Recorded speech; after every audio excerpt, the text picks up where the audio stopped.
Le but de cette vidéo est de réaliser le piston du marteau perforateur. Donc pour cela, nous allons créer une nouvelle pièce.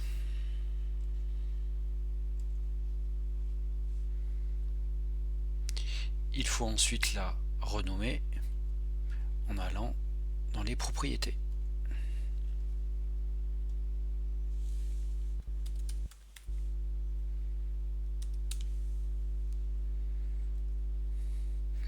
Et on fait CTRL S pour propager, sauvegarder sur la base de données. Je vais maintenant créer la forme de base du piston. Donc pour cela, il faut que je crée une esquisse. Donc je double-clique sur la forme 3D. Et dans cette forme 3D, je vais créer une esquisse. Donc une esquisse, c'est un dessin plan. Donc je sélectionne un plan, ici le plan YZ, dans lequel je vais dessiner ma suite de segments. Ces segments doivent être à peu près, mon esquisse va être à peu près de 20 mm de large sur 10 mm de haut. Ici les carreaux de la grille principale font 10 x 10, donc mon zoom est correct et mon profil va être dessiné à peu près à l'échelle. J'utilise l'outil profil qui me permet de faire une suite de segments. Donc je clique chaque point qui permet après de définir mes segments les uns après les autres.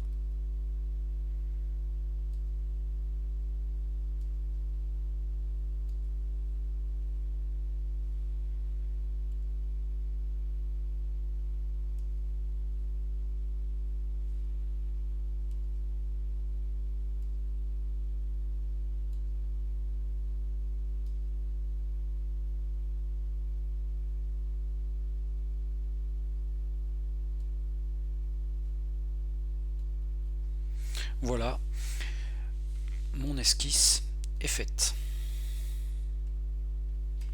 Alors ce que je peux voir déjà, c'est que par exemple, ici il a mis une contrainte implicite de parallélisme. Alors ça ne m'intéresse pas. Pourquoi? Donc je vais la supprimer. Je la sélectionne et je la supprime. Et par contre, ce qui m'intéresse ici, c'est de dire qu'elle est verticale. Et celle-ci aussi. Voilà. Donc il faut se méfier parce que ce logiciel met des contraintes implicites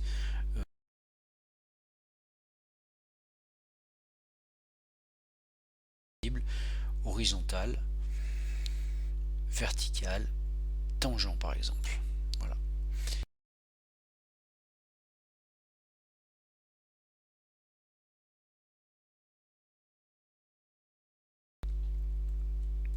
Je double-clique ici sur l'outil contrainte et je vais mettre mes cotes. Ici c'est 12 par exemple. De là à là.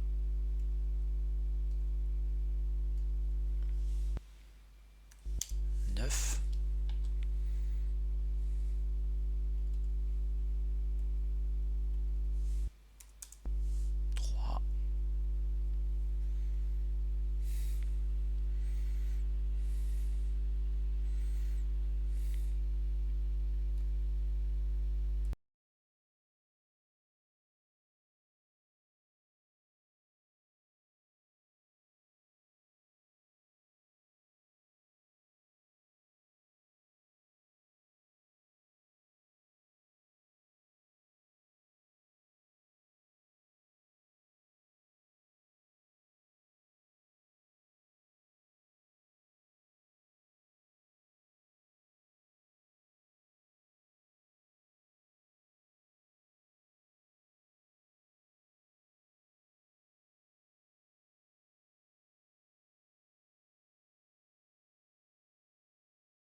Donc l'esquisse maintenant est complètement cotée.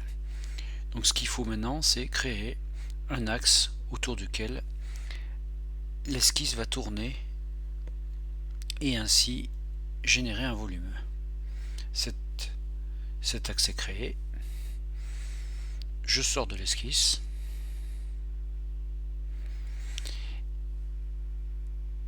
Et on va créer ici un volume par révolution. On sélectionne notre esquisse.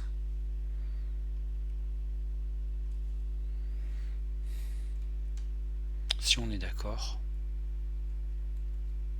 on valide. Je vais maintenant créer de la matière à l'intérieur de mon piston. Donc je sélectionne le plan dans lequel je veux dessiner mon esquisse. Ensuite je sélectionne un segment que je mets bien vertical, et ce segment je veux qu'il soit ici, le départ du segment arrive au niveau de ce cercle là. Donc qu'est-ce que je fais ici? Je fais CTRL, ça, une contrainte et une contrainte de coïncidence, et idem ici, une contrainte de coïncidence. Je vais pouvoir mettre une cote ici, de là au centre ici du cercle de 6, et je voudrais ici fermer mon esquisse, donc utiliser ce cercle. Pour utiliser ce cercle, je fais une projection de ce cercle dans mon plan d'esquisse. Il va falloir le redimensionner. Pour le redimensionner, je fais ça. Mon esquisse est dessinée, là vous avez un trait de construction. Je vais donc pouvoir faire une extrusion ici de cette esquisse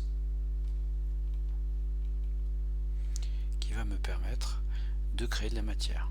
Donc je sors de l'esquisse et je fais mon extrusion. Je ne veux pas aller de ce côté, je préfère aller de l'autre. Et là, l'intérêt c'est d'aller jusqu'à cette surface. Conclusion, c'est pas une cote, mais jusqu'au suivant. Je fais OK. Je vais faire maintenant la même forme de manière symétrique, et je vais utiliser la fonction symétrie. La fonction symétrie, elle est ici. Je vais devoir sélectionner le plan de symétrie, c'est le plan YZ, et ma fonction à symétriser, c'est l'extrusion 2. Je fais un aperçu, ça a l'air correct. OK. Faire un enlèvement de matière circulaire. Pour cela, je sélectionne toujours le plan où je veux dessiner mon esquisse. Ce que je veux faire, c'est un cercle qui passe par ce centre là. Ici, je le cote, toujours pareil. Il fait 15 mm de diamètre. Je sors de l'esquisse et je dis que je veux faire une poche. Cette poche a une profondeur de 3 mm. Je valide et c'est bon. Je vais maintenant créer le perçage dans lequel se met l'axe de la bielle. Donc pour ça, il va falloir que je dessine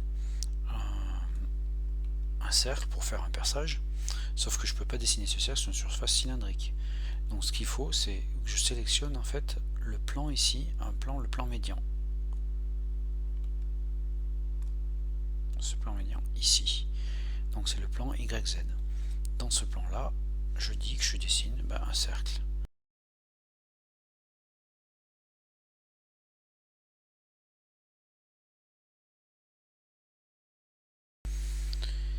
Ici le diamètre il est de 6 et je cote de là à là.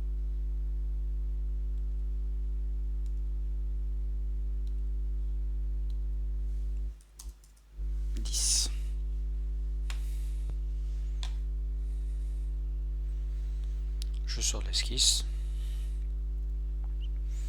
et je peux maintenant faire ma poche. Alors ma poche, il va falloir que j'enlève la matière de chaque côté et à travers tout, donc jusqu'au dernier, et ici jusqu'au dernier aussi. Je peux faire un aperçu pour voir, ça a l'air de fonctionner. OK. Je peux maintenant même propager avec CTRL S pour sauvegarder sur la base de données.